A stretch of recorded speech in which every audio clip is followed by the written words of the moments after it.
याद आती हैं तो आंसू भी निकलते हैं, दुआएं भी निकलती हैं। थे कुछ लोग पिछले साल जो इस साल मौजूद नहीं हैं। बिस्मिल्लाहिर्रहमानिर्रहीम। अस्सलाम वालेकुम माय यूट्यूब फैमिली, कैसे हैं आप सब? आई होप आप सब ठीक होंगे। मैं भी ठीक हूँ, अल्लाह का शुक्र है, दुआएं हैं आप सबकी। तो आज के नए व्लॉग के साथ मैं हाज़िर हूँ। नया तो नहीं, 2 दिन पहले मैंने कुछ जो था चांद रात का और मैंने ईद के दिन के 2 दिन के जो थे मैंने क्लिप्स जो थे वो रिकॉर्ड किए हुए थे। बस ये था कि मुझे टाइम ही नहीं मिल पा रहा था, इतनी मसरूफ़ियत थी, आप यकीन करें इतनी मसरूफ़ियत थी कि बहुत ज़्यादा, जिसकी वजह से मैं जो थी व्लॉग को अपलोड नहीं कर पा रही थी, मुझे टाइम ही नहीं मिल रहा था। तो ये चांद रात का मैं आप लोगों को दिखा रही हूँ। ये रात 2:15 की मैं जो है मैंने रिकॉर्डिंग की हुई है। रात 2:15 हम लोग चांद रात को हम लोग बाहर निकले थे। मेहंदी नहीं थी, बच्चे कह रहे थे हमने मेहंदी लेनी है, तो मैंने कहा चलें ठीक है निकलते हैं, अगर मिल गई तो ले लेंगे। मगर हमने सारे मार्केट में हमने ढूंढा, हमें मार्केट में मेहंदी मिल ही नहीं रही थी। अगर मिल रही थी तो अर्जेंट जो होती है ना मेहंदी, वो मिल रही थी। खैर बहुत ढूंढा।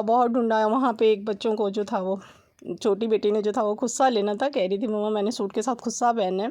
खुस्से में काफ़ी अर्से से देख रही थी, मुझे मिल नहीं रहे थे, नई वैरायटी नहीं आ रही थी, तो इसलिए तो इस शॉप पे जो थे वो काफ़ी सारे अच्छे नए खुस्से नज़र आ रहे थे। जैसा मैं चाह रही थी वैसा नहीं मिल रहा था, या जैसे मेरी बेटी चाह रही थी वैसा नहीं मिल रहा था। खैर हम लोग ढूंढते आखिरकार बच्चे को जो था वो एक खुस्सा तो पसंद आ ही गया था। और कुछ छोटी छोटी चीज़ें वो कहते हैं ना कि चांद रात को बहुत मज़ा आता है चूड़ियाँ लेने का, मेहंदी लेने का, और वैसे एक चक्कर लगाने का कोई चीज़ रह गई है तो कपड़ों में, तो कोई चीज़ मैचिंग की जो रह गई है तो उसको लेने में बहुत ही मज़ा आता है जाके शॉपिंग करने का। खैर शॉपिंग हम लोगों ने खैर इतनी तो नहीं की थी, जैसा कि आप लोगों को पता है कि मेरे बच्चों के जो थे वो दादा अबू की डेथ हो गई थी, तो ये उनकी पहली ईद थी। इधर सब जो थे पहली ईद थी, तो किसी ने भी कोई कपड़े ख़ास नहीं बनाए थे, मैंने भी कोई नहीं ख़ास बनाए थे, क्योंकि घर में से ही कपड़े निकाल लिए थे और उनके साथ जो जो चीज़ें ज़रूरत की थी वो साथ ले ली थी, जिसकी वजह से जो था वो मैचिंग वगैरह, कोई किसी में दुपट्टा नहीं था तो किसी के साथ शूज़ मैच किए और किसी के साथ जो थी चूड़ियाँ और मेहंदी वगैरह, बस यही चीज़ें हम लोगों ने जो थी बच्चों ने ली थी। तो मैंने तो कुछ भी नहीं लिया था क्योंकि मेरा बिल्कुल भी कुछ दिल नहीं कर रहा था, बस ऐसे ही रो रो के हम लोगों ने जो था वो बस टाइम हमारा गुजर रहा था। बस अब्बू के साथ गुजरे हुए वो लम्हात, क्योंकि अभी ज़ाहिर सी बात है कुछ ही अर्सा हो गया है तो कैसे एकदम से ज़हन से निकल सकता है। आप यकीन करें मेरे पेरेंट्स को, उनकी डेथ को तकरीबन हो गए 24 साल हो गए हैं। मैं उनकी यादों को, उनकी बातों को मैं अभी तक नहीं भूल पाई। मुझे अभी भी वो मेरी आंखों के सामने, मेरी मेमोरी में हर टाइम उनकी बातें अम्मी अब्बू की मेरी महफूज हैं, और हर लम्हे में मुझे उनकी याद आती है, उनको मिस करती हूँ मैं बहुत। और जाहिर सी बात है अब्बू की भी डेथ हो गई, उनके साथ भी बहुत प्यार था हमें, उनको भी हमसे बहुत प्यार था, तो उनकी भी रिसेंटली डेथ हुई, तो उनकी भी हर चीज़, उनकी बातें, उनकी यादें, उनका उठना, उनका बैठना, उनका कहना, हर चीज़ की जो थी वो बस, उनकी जो थी यादें हमें जो थी वो बस आंखों में आंसू, जैसे कि अभी भी मैं रिकॉर्डिंग कर रही हूँ, अभी भी मेरी आंखों में से ऐसे ही बस। एनीवे, तो खैर ये चीज़ें भुलाई तो नहीं जाती हैं, कैसे भुला दें हम आपकी यादों को बाबा, आप ज़िंदगी का हिस्सा हैं, कोई हिस्सा नहीं बाबा। ईद तो आपके संग मनाया करते थे, अब तो फ़कत गुजारा करते हैं बाबा। माँ बाप का नेमुल बदल तो कोई भी नहीं है दुनिया में, कोई भी रिश्ता, कोई भी ताल्लुक़, कोई भी जो है रिलेशन, माँ बाप के बग़ैर कुछ भी नहीं है दुनिया में, कुछ भी नहीं है। तो माँ बाप एक वो वाहिद हस्ती हैं जो जिनके साथ गुज़रा हुआ हर लम्हा हम लोगों को याद आ रहा होता है। तो बस मैं भी यहीं इमोशनल हो गई थी, ज़ाहिर-सी बात है। ये लम्हे कुछ हमारे लिए बहुत मुश्किल तकलीफ़ देह थे, बहुत मुश्किल से, बहुत अज़ियत से इस लम्हों से हम लोग गुज़र रहे हैं अभी फ़िलहाल। तो इनसे निकलना ज़रा ज़ाहिर-सी बात है, आराम-आराम से हम लोग निकलेंगे। तो बस अल्लाह ताला उनके दर्जात बुलंद करे हमारे वालिदैन के। तो यहाँ पे हम लोग जो थे वो चाँद रात में ये चूड़ियाँ वग़ैरह ले ली थी बच्चों के लिए, सब चीज़ें ले ली थी थोड़ी-थोड़ी करके, मगर आप यकीन करें हमें मेहंदी फिर भी कहीं से नहीं मिली थी। तो मेरे घर के साथ ही एक पॉलर था, तो वो रात में खुला हुआ था, तो मैंने कहा चलो इनसे पता करते हैं। तो हमने वहाँ से पता किया, तो वहाँ से हमें 150 की एक मेहंदी मिली, छोटी-सी मेहंदी थी, बट उसका कलर अच्छा था। बच्चों ने खैर थोड़ी-सी लगाई और बस ज़्यादा नहीं लगाई। अव्वल तो मैंने बच्चों से कहा था ना लगाएं बेटा, दादा अबू की डेथ हुई है, मगर बच्चों ने तो नहीं लगाई, वो छोटी बेटी थी मेरी, तो बस उसी को थोड़ी सी ऐसे लगा दी थी कि वो खुश हो जाए। तो यहाँ पे रात में जब हम लोग आए तो रात में ही मेरे ये किचन की जो थी कबर्ड्स जो थी ये थोड़ी सी जो थी मुझे लग रही थी कि मैली हो रही हैं काफ़ी ज़्यादा। मैंने रमज़ान में नहीं इसको सफाई की थी इसकी, तो मैंने सारी कबर्ड्स जो थी ऊपर की शेल्फ जो थी नीचे की जो थी कबर्ड्स जो थी सारी मैंने दरवाजे वगैरह सारे मैंने साफ़ किए थे। और तकरीबन ये मैं सारा सफाई कर के तो हम लोग रात को सोए तो नहीं थे, खैर सारी रात ही हम लोग उठे रहे थे क्योंकि इतने सारे काम थे। सब ने इधर ही हमारी तरफ इकट्ठे होना था। पहली ईद थी अब्बू की और सब बहन भाई जो थे वो इधर ही इकट्ठे हो रहे थे क्योंकि ये अबाई घर था, तो इसलिए सारी फैमिली जो थी तो यहीं पे इकट्ठे हो रहे थे। तो बस खैर मैंने इसलिए फिर उठ के जो जो मेरे से काम हो सके मैंने कर लिया। मैंने सिर्फ जो था वो चना की चाट जो थी वो मैंने रात को जो थे ये तकरीबन 4 बजे का आपको टाइम बता रही हूँ, ये 4 बजे मैंने चने जो थे वो मैंने बॉईल करके तो उसमें जो थे इमली वगैरह डाल के सब जो थे मसाले वगैरह वो डाल के रख दिए थे।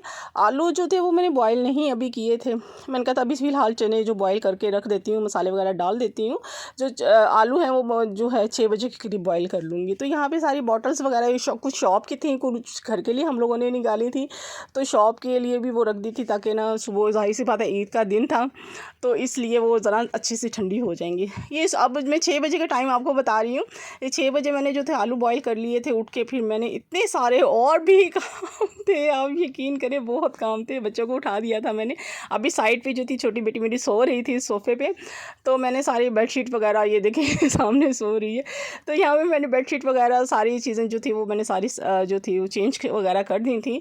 और ये अब टाइम हो गया था, सबके आने का टाइम हो गया, तो उसके बाद फिर नमाज़ वगैरह पढ़ के नाश्ता करके हम लोग जो थे सब ने जो थे टाइम गुजारा, मगर रो रो के गुजारा। हम लोगों ने सब बातें याद आ रही थी अब्बू की, उठना बैठना उनका, बस उनकी बातें करना हम लोगों से, उनके साथ वो जब नमाज़ पढ़ने जाते थे तो सबसे पहले अब्बू तैयार होके खड़े होते थे, चलो अब्बू ने खड़े होके कहना चलो भी चलो आमीन नमाज का टाइम हो रहा है, ख़त्म हो जाएगा, जल्दी करो, टाइम से पहले हम लोगों ने पहुंचना है।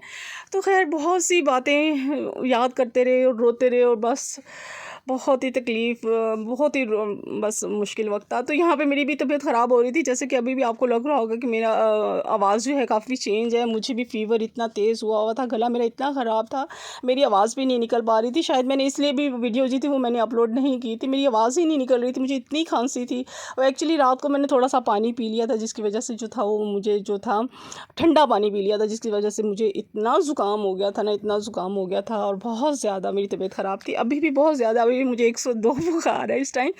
और बस इतने फिर काम किए, फिर ये थे कि ये आमिर के बड़े भाई आ गए थे, वो खाना वगैरह सब वो खुद ही बना के लाए थे। कोफ्ते थे जिसमें बिरयानी थी माशाल्लाह से, शीर था और चना चाट मैंने बनाई थी और भी छोटी छोटी काफ़ी सी चीज़ें थी, बस जो अब्बू की पसंद की चीज़ें थी तो वो सब चीज़ें बना के लाए थे। तो सब ने बैठ के फिर यहाँ पे पहला दिन जो था गुजारा, इतना सब रोए, इतना रोए गले लग के, बस काफ़ी देर तक हम लोग बस ऐसे सब उदास ही बैठे रहे। और मेरी जो जिठानी है उनके वालिद की भी एक हफ़्ता पहले अब्बू की इंतकाल से एक हफ़्ता पहले उनकी भी डेथ हो गई थी, जिसकी वजह से वो भी बेचारी इतना रो रही थी, इतना रो रही थी, उसको भी ऐसे बस मुझसे बर्दाश्त ही नहीं हो रहा था। उन्हें भी देख देख के मुझे अपनी वालिदैन की भी याद आ रही थी, उनको देख देख के सबको, और अपने अब्बू की भी याद आ रही थी, अम्मी अब्बू की। बस सब याद, वो कहते हैं ना कि सब फिर पिछले जो इस दुनिया से जा चुके होते हैं ना उन सब की याद आती है। वो ये है ना कि ईद के दिन जब आते हैं ना अपनों की याद जो होती है ना वो रुला देती है, जो हमसे जुदा हो जाते हैं, जो मट्टी में सो जाते हैं। या अल्लाह इस ईद के सदक़े हमारे तमाम मरहूमैन की मग़फ़िरत फरमा। तो यहाँ पे जो था वो सबको हमने खाना खुना खा लिया था, चाय भी पी ली थी। तो ये केक लेके आए थे, इनकी फूफो लेके आई थी, तो हमने कहा चलो ठीक है भाई, मेरी बेटी की आज सालगिरह भी थी तो हमने कहा चलो केक भी काट लेते हैं। इरादा तो नहीं था मगर बच्चे कह रहे चलो केक काट लें, सब बच्चे ज़िद कर रहे थे। तो यहाँ पे फिर बच्चों के लिए हम लोगों ने केक काट लिया था। छोटी बेटी का मेरा जो था वो सालगिरह थी, तो बस बच्चे भी खुश हो गए थे। मगर हमने जब फिर बाहर निकले, सब जा रहे थे, तो हमने देखा बाहर चाँद नज़र आ रहा है माशाल्लाह से, इतना खूबसूरत लग रहा था। वाकई ईद थी, हम कह रहे थे नहीं ईद नहीं है, क्योंकि इंडिया और बांग्लादेश वगैरह इस साइड पे तो ईद नहीं थी। तो खैर हमने देखा, हमने कहा वाकई भी ईद है। ये देखिए कितना खूबसूरत चाँद लग रहा है, कैमरे में इतना वो क्लियर नहीं नज़र आ रहा था। यहाँ पे जब हम लोग बाहर खड़े हुए थे तो ये आमिर के बड़े भाई जो थे, जो मेरी जिठानी थी, वो लाहौर जा रहे थे क्योंकि उनके वालिद की भी पहली ईद थी, तो इसलिए वो लोग भी चाह रहे थे, लाहौर के लिए निकल रहे थे। और इसके साथ ही जो थी मेरी नंदे वगैरह, जो एक नंद थी वो चली गई थी, बस 2 नंदे थी वो बैठे रहे। हम लोगों ने फिर वहाँ पर केक वगैरह काटा था। हालाँकि सालगिरह आज रात तो नहीं थी, 11 तारीख को थी मेरी बेटी की सालगिरह। तो खैर वो फिर केक बच्चे बड़ी ज़िद कर रहे थे, जिसकी वजह से हम लोगों ने कहा चलो कट कर ही लेते हैं केक। तो यहाँ पे सब लोग जो जब चले गए तो फिर जो थे जितने भी बर्तन सब जो थे वो मैंने सारे धो के मैंने सब रख दिए थे, क्योंकि ये जो थे मेरी जिठानी जो थी वो तो लाहौर चली गई थी, ज़ाहिर सी बात है।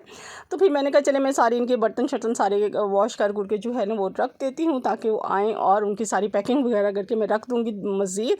तो मैंने फिर यूँ सारी कुछ चीज़ें समेट दी थी, कुछ रह गई थी, और बस ये काम कुम करके मैं जो थी वो फिर मैंने कहा चलिए अब व्लॉग बना लेती हूँ थोड़ा सा, क्योंकि 2 दिन की छुट्टी हो गई है मेरी, जिसकी वजह से जो है मैं व्लॉग भी नहीं बना सकी मसरूफ़ियत की वजह से। तो इंशाल्लाह अब जो है कंटिन्यूसली जो है इंशाल्लाह व्लॉग जो है अपलोड करती रहूँगी। यहाँ पे सारी मैं अपनी बैठ के अब व्लॉग की एडिटिंग वगैरह कर रही थी, और सारा जो था अब आप लोग मेरी वीडियो को वॉच करिए, प्लीज़ मेरी वीडियो को फुल वॉच कीजिएगा, सब्सक्राइब कीजिएगा, लाइक कीजिएगा, बेल आइकन को प्रेस कीजिएगा, और कमेंट्स में ज़रूर बताइएगा आप लोगों को कि हमारी ईद कैसी लगी। इंशाल्लाह मिलेंगे नेक्स्ट व्लॉग में। अल्लाह हाफ़िज़।